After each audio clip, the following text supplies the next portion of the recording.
MP for Edmonton Strathcona, Heather McPherson.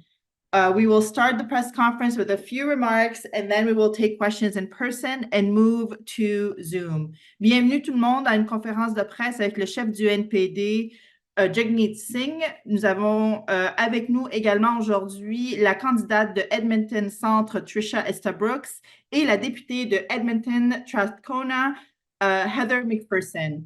On va écouter quelques remarques d'introduction. Ensuite, nous allons prendre des questions en personne et ensuite, nous irons prendre des questions sur Zoom. J'inviterai tout le monde à utiliser la fonction lever la main pour poser votre question et questions de suivi. Trisha, the mic is yours. Please go ahead. Thank you. Merci. Good morning. Bonjour, everyone. Thank you for joining us here today. My name's Trish, and I'm the NDP candidate for Edmonton Centre. We're here this morning to talk about financial security, the financial security of Albertans, the financial security of Canadians, and the financial security that is at risk when they retire. You know, everyone deserves to know that they will have the support they need when they retire. But to be frank, Albertans are worried they will lose their pension at the hands of Conservative leaders who, quite frankly, are gambling with their future. When Danielle Smith plans to pull out of the Canadian pension plan, workers worry. When Conservative leader Pierre Poilievre says he wants to cut the CPP plan, workers also worry. And you know what? They're right to worry because their pension is under attack. Workers deserve so much better. And they deserve a party that has the backbone to fight back. New Democrats want to ensure that workers and retirees have the protections and the financial security so they can live with dignity when they retire. I'm so proud to stand here today with NDP Leader Jagmeet Singh and Heather McPherson, who every day are fighting to protect Canadians' pensions from Conservatives. I'll now pass the microphone over to a strong voice for Edmonton Strathcona, MP Heather McPherson. Thanks very much. Awesome. Well, thanks everyone for being here today. You know, what Trisha said is absolutely correct. There is a real threat to the Canadian pension plan right now. You know, Canadian workers deserve to have their pensions protected. Seniors deserve to be able to retire with dignity. And the Canadian pension plan is frankly ranked #1 in the world right now. But it is under attack. And I want to make it very clear that the problem isn't just for Albertans. It isn't just for seniors. It's for all Canadians. Because the attack that we see right now by Danielle Smith on the Canadian pension plan, the desire to take the Alberta portion out of that pension plan is going to destabilize the entire Canadian CPP. And make no mistake, that is exactly what Pierre Poilievre wants. Mm-hmm. He has made it very clear for decades that he does not believe in the Canadian pension plan, the #1 ranked pension plan in the world, the pension plan that so many Canadians who are struggling with affordability right now are depending on for a dignified retirement. Even as lately as 2022, he was very clear and stating that a Conservative government would shut down the CPP. So on Tuesday, I'll be tabling legislation that will make it much harder for any Conservative government, whether it's Danielle Smith or whether it's Pierre Poilievre, to gamble with the future of Canadians. It'll make it much harder for Canadians to be able to step away from, for Canadian provinces to be able to pull out of that CPP. It will involve other provinces, making sure that all Canadians have a say before their CPP is damaged, destabilized, or gambled with. I'm going to introduce Jagmeet Singh to you, but before I go, I just want to make it extraordinarily clear that the CPP is too important. It's too important to gamble with. And I stand here with New Democrats, I stand here with Albertans, because we're going to continue to fight to make sure that the government can't take away the CPP. Thank you. Jagmeet? Thanks so much. Thanks so much, Heather. Thank you, Heather, and thank you, Trisha, for your really powerful words.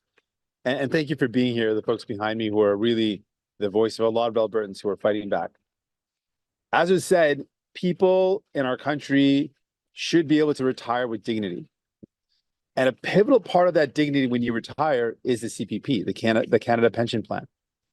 For so many Canadians, that is how they are planning their retirement. And the CPP really is what you deserve. It's what you've earned. You've worked your life, you've contributed to this plan, and you deserve to have it there for when you retire. And what this pension means is dignity and respect. It means that when you retire, you can buy the things that you need.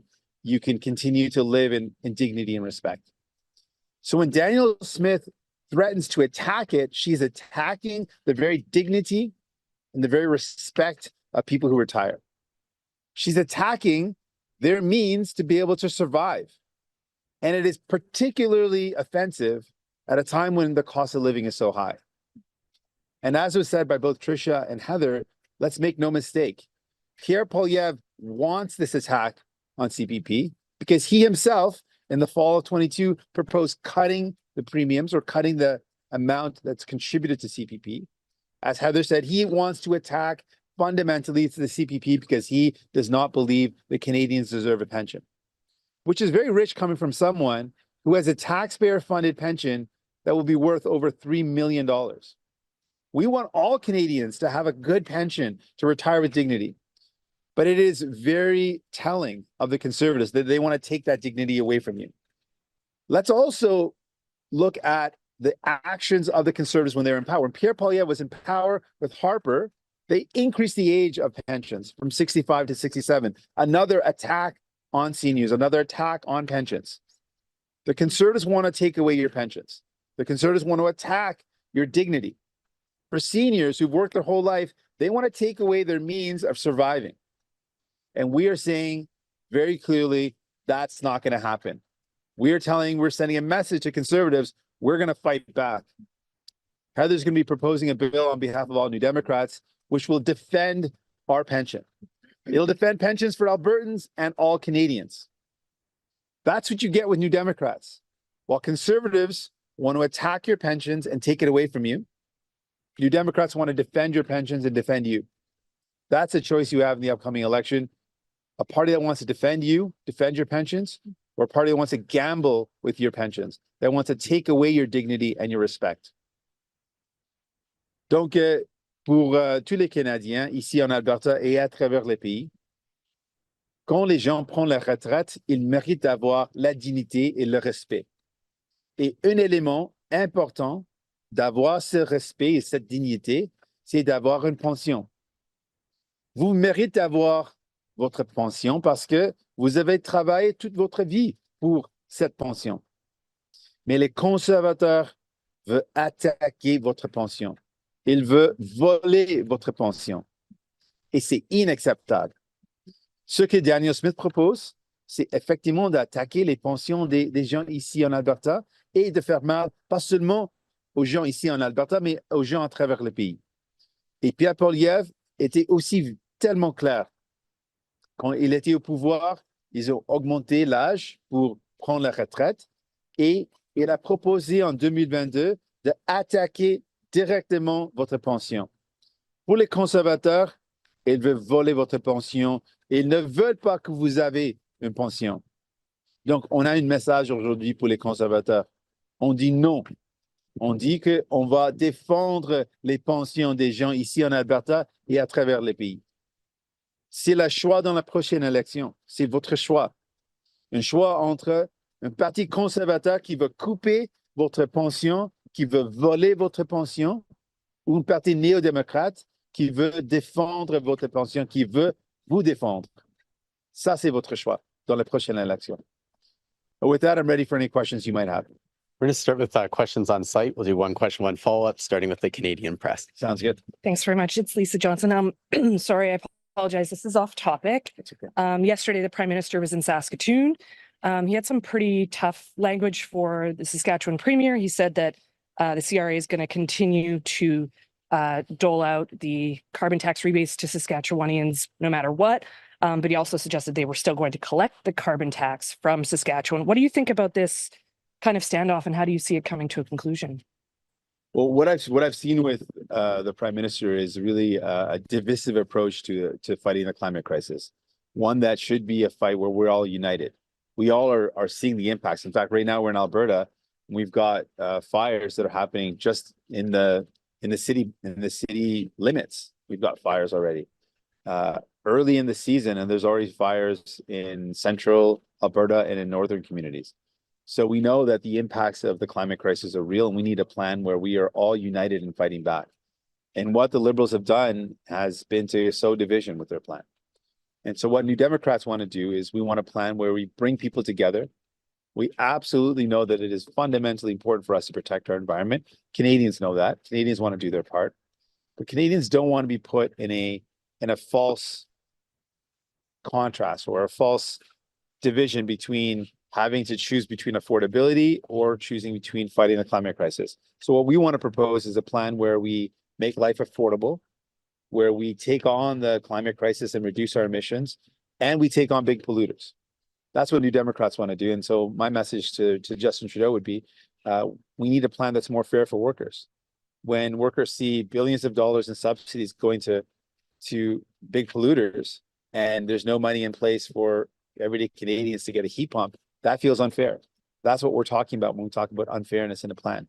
We need a plan that's fair for working people, that stops the big polluters, and that ensures that we've got a good economy, good jobs, and affordability. Do you have a follow-up? Yeah, thanks. I mean, great to hear some of the specifics about what that climate change plan is from New Democrats, but you've also created a lot of confusion about what your stance is on the carbon tax with some of your recent comments. I'm wondering if your recent comments have anything to do with several Alberta NDP leadership candidates, saying publicly that the carbon tax has lost public support, that it's on its way out, and it's dead. I mean, has that, I guess, played a role in or a factor in what we're now hearing from you? Like, a lot of people want to know specifically where you stand on the carbon tax. Well, I've said again and again, my position has not changed. Absolutely, we believe in a price on pollution. We have seen the cost of pollution. We have seen the impacts in our water, where waste has been dumped into water, polluting our waters. We've seen the impacts in our communities with the climate change. I've been to communities where they experience extreme forest fires and extreme flooding in the same year. They've never seen that happen before. I've been to communities where people evacuated from their homes to the capital city and then had to be evacuated from the capital city. That happened in Northwest Territories. So we know that the impacts of the climate crisis are real. We absolutely have to take on the causes. And we have, between the choice that Canadians have, we've got Conservatives that are, when they say what their plan is, they're saying that they have no plan. They want to allow big polluters to dump into our waters, pollute our air, pollute our land, do whatever they want. No limits. Pollute as much as you want. That's not a plan. That's wrong. Of course, Canadians don't want to see pollution be dumped into our water and our land and our air. And then the Liberals have a plan which is divisive, which is not bringing together Canadians, and it is feeling very unfair. So while we absolutely believe that there's a cost to pollution, we want a plan that's fair. Canadians deserve that plan. New Democrats will lay out our plan in the future. But what we want to see in a plan is one that is fair, one that is affordable for Canadians, and one that takes on the big polluters. Okay, our next question is Radio-Canada.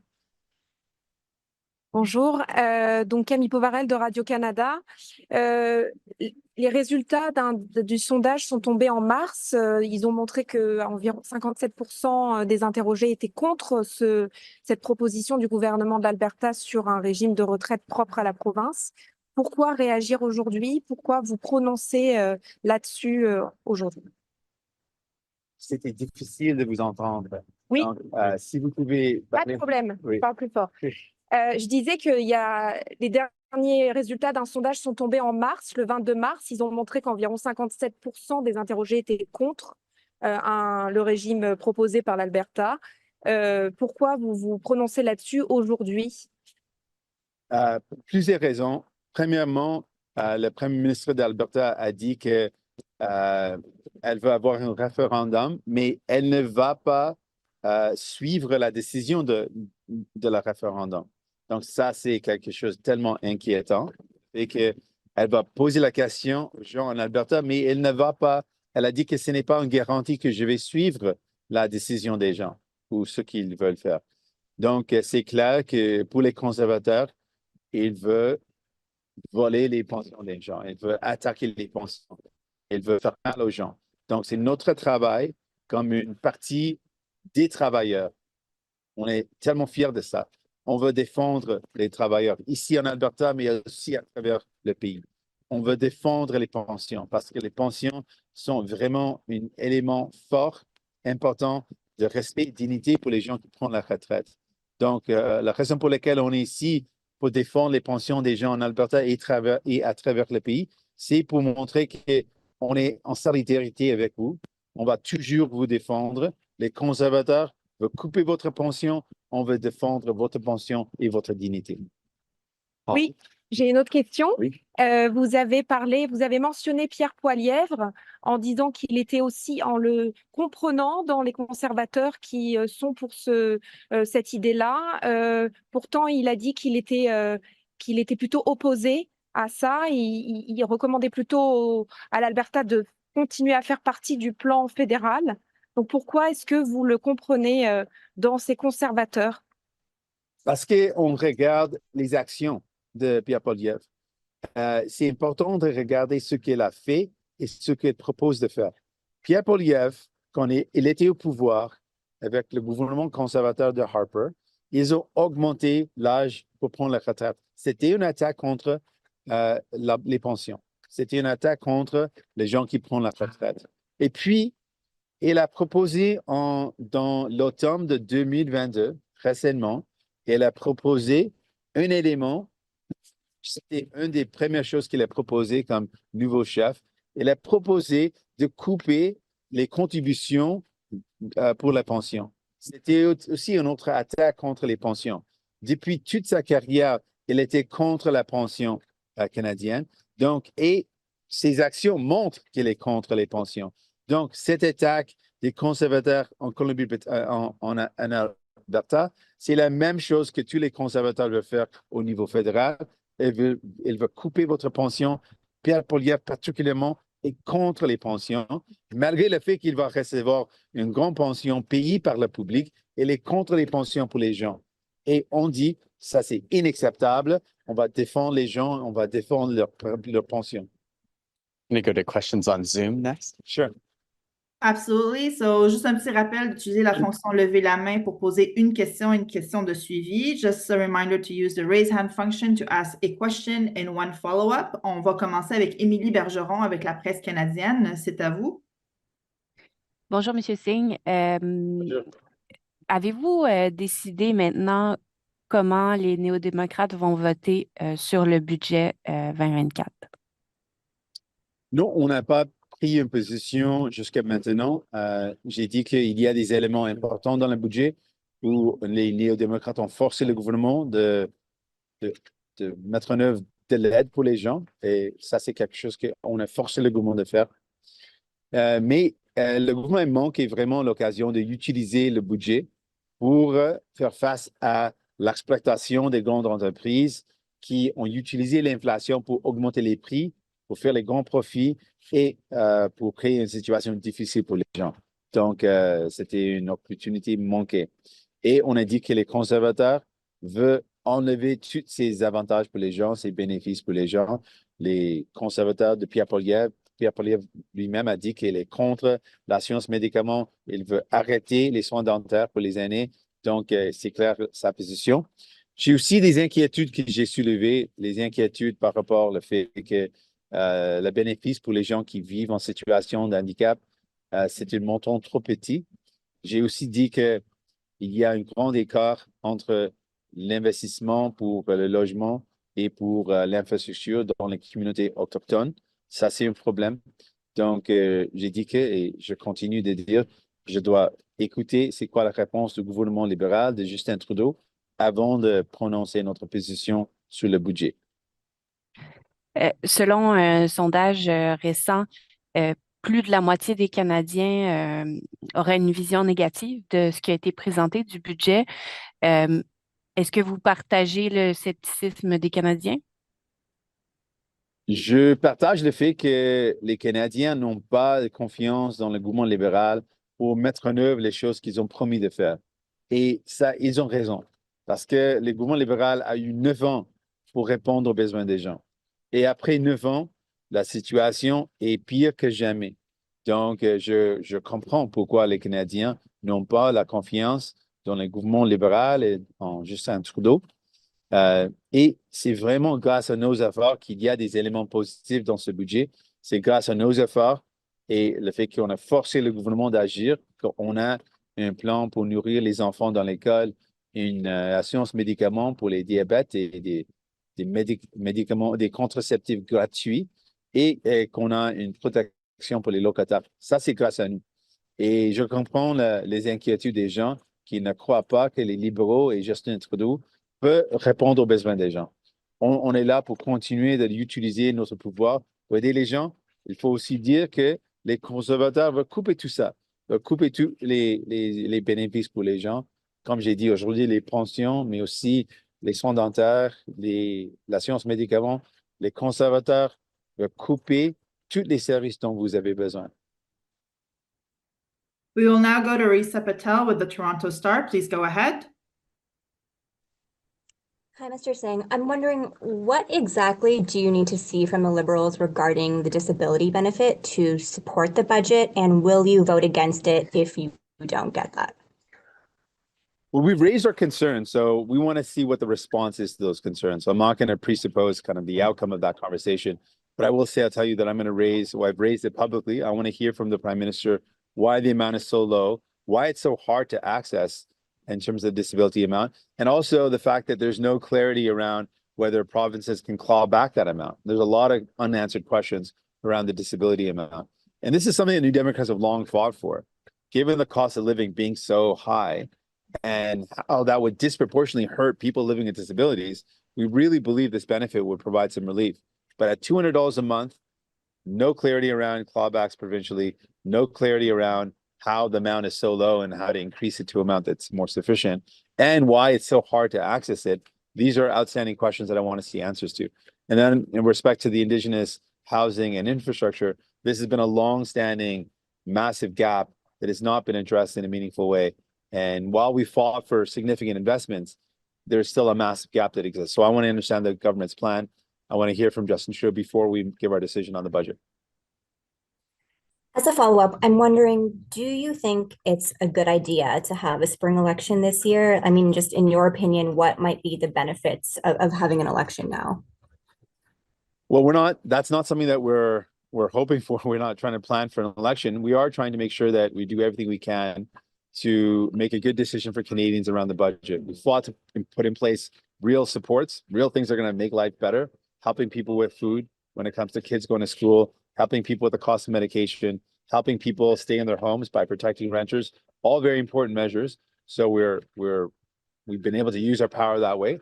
We want to see what else we can do to address some of the concerns we have before making our decision. I want to just make the contrast with the Conservatives who came out without even reading really the details of the budget, without even reflecting on it, came out with an abrupt no.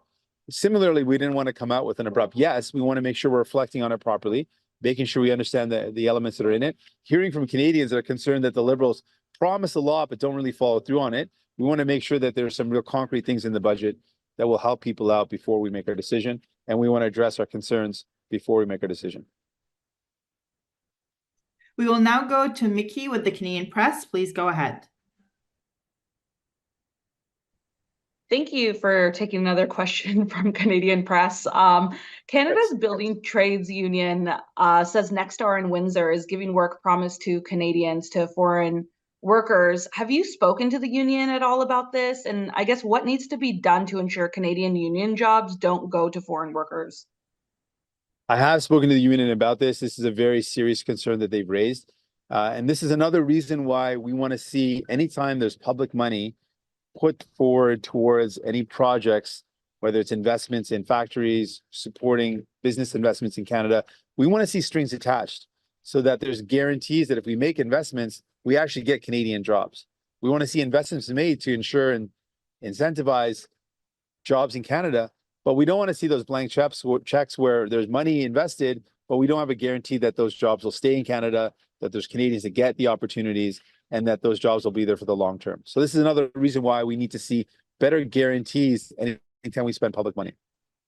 And then I guess to your question, what we can do now is there's been concerns raised about the number of temporary foreign worker permits that have been allowed for this work site. And we want to make sure that the work that can be done by Canadians is being done by Canadians, and that we don't rely on temporary foreign workers where they're ready and available workers in those communities to do that work. Thank you. And I guess, we're going to see another EV announcement tomorrow regarding Honda. Do you want to see specific protection of union jobs in these contracts, especially when it comes to these large projects? Absolutely. When we talk about guarantees for jobs, we want to see guarantees for good union jobs. We know that's one of the only ways to protect good wages, good work conditions, and ensure that those jobs and those work conditions continue for the long term. That's why we talk about strings attached investments. Why New Democrats believe there needs to be guarantees baked in to any dollar that we spend. Public dollars should be tied to jobs and investments that benefit Canadians. It should not be that we just give a blank check to a company and say, we hope that you're going to hire Canadians. We hope that this is going to be beneficial. We need to see some guarantees, particularly when we look at the amount of money being invested. So that's another reason why we want to see strings attached to public investments that guarantee good jobs, good union jobs, and ensure that those investments stay in Canada for the long term. We will now go to Marina with the CBC. Please go ahead. Hi there, Mr. Singh. Conservative leader Pierre Poilievre was filmed posing with anti-carbon tax protesters flying F Trudeau flags. In the video, Poilievre is heard saying Trudeau is a liar and everything he says is, quote, bullshit. What is your reaction? Well, one of the things that I've seen again and again for Pierre Poilievre is something that really disappoints me in terms of leadership. A leader should be someone that brings Canadians together. A leader shouldn't be someone that is irresponsible with language, that stokes division, that stokes hatred. And we've seen again and again that Pierre Poilievre is someone who is purposely trying to divide Canadians. He is someone that's been endorsed by the likes of Alex Jones and Tucker Carlson. This is a divisive person who is giving life to and giving breath to folks to continue his irresponsible approach, to his divisive approach, to his approach to Canadians, where he doesn't care about people, he doesn't care about workers, he just cares about power, and he'll do anything it takes to divide Canadians, to hurt people to get there. We've seen in the last two federal budgets the use of significant tax credits for electric vehicle manufacturing. So my question is, does the NDP support using potentially billions in taxpayer money to woo investments like the one Honda Canada is set to announce in Ontario tomorrow? We believe that we can use different incentives to create jobs in Canada, but those incentives have to be tied to good jobs, good union jobs, work opportunities, and guarantees those investments stay in the country. I'm concerned with the approach that both the Liberals and the Conservatives before them have used, where they give money to big companies, but they don't require ironclad guarantees that benefits actually Canadian workers. And we've seen this concern recently with one of the questions that I just answered around the Next Gen plan, where there's concerns raised by the union about workers, temporary foreign workers being used instead of Canadian workers. And so that is my ongoing concern. I remember being at a protest in London, Ontario, during the Harper government era, where they gave significant money in tax credits and other forms of incentives to large corporations. In this case, it was a subsidiary of Caterpillar. And that company actually shut down its shop, took the money, took Canadian taxpayer dollars, shut down the factory, and left the country. And so we saw that with Conservatives, and I'm worried that that's going to happen again now. So while I absolutely agree that we need to be flexible and nimble in our support for investments in Canada, that support, whether it's in the form of tax credits or other incentives, has to be tied with ironclad guarantees that this will benefit Canadian workers, create jobs in Canada, support good union jobs, and that those investments will be here for the long term. We will now go to Matt Gray with Global News. Please go ahead. Hello, Mr. Singh. I know a couple years back you got rid of your TikTok account, but it's back in the news. Give us a second to figure out the audio. Can you hear me now? Is that better? Matt, I don't know if it's on your end. If you want to give it a shot again. All right, give me 2 seconds. Let me try this. We're not hearing you yet, so we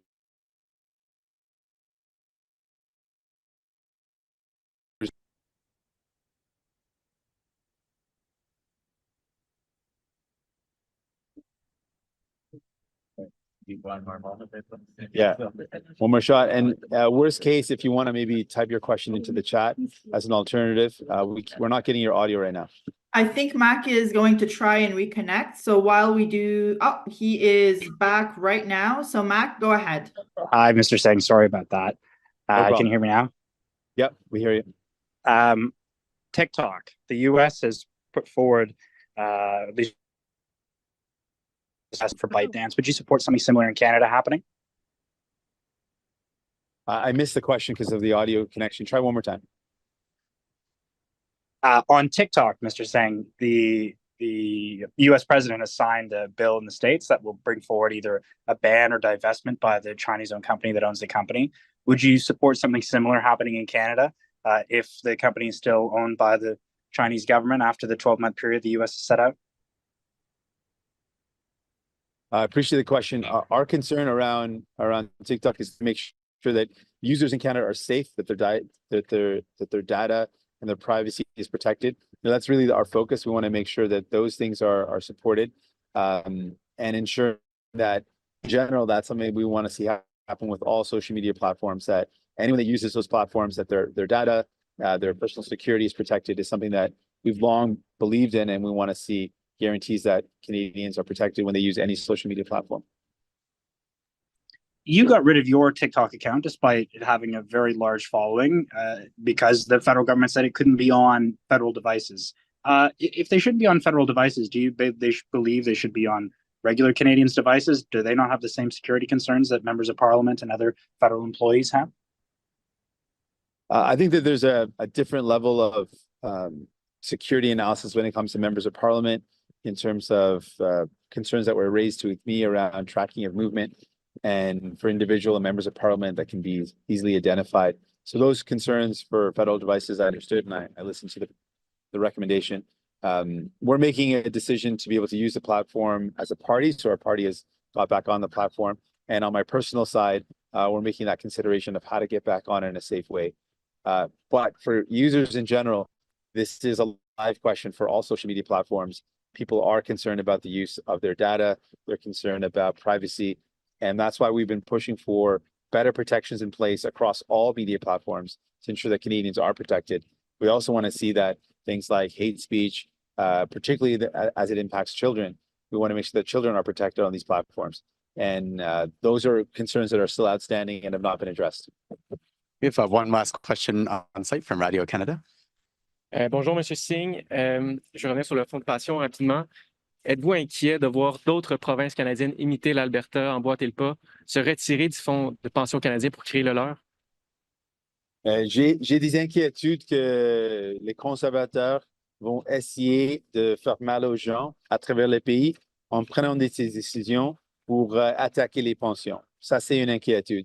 Ça, c'est pourquoi on a proposé un projet de loi, et un grand merci à Heather pour proposer ce projet-là au nom de tous les néo-démocrates pour défendre les pensions, pour protéger les pensions, pour renforcer les pensions pour qu'il soit plus difficile pour faire mal aux gens en Alberta et à travers le pays, pour défendre les pensions, pour garantir la dignité et le respect des gens qui prennent la retraite. Ça, c'est pourquoi on a proposé une solution pour renforcer les pensions, pour protéger les pensions. Au lieu des conservateurs qui veulent le couper, qui veulent le rendre moins fort, qui veulent effectivement éliminer les pensions, on veut défendre les pensions, défendre les gens qui prennent la retraite, défendre les aînés. Ça, c'est la différence entre nous et les conservateurs. Merci. Alors, Thank you very much. Appreciate it.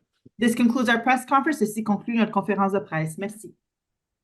Thanks again to everyone for being here. That made a big difference. Thanks again to Heather and to Trisha. Thanks so much. Any questions?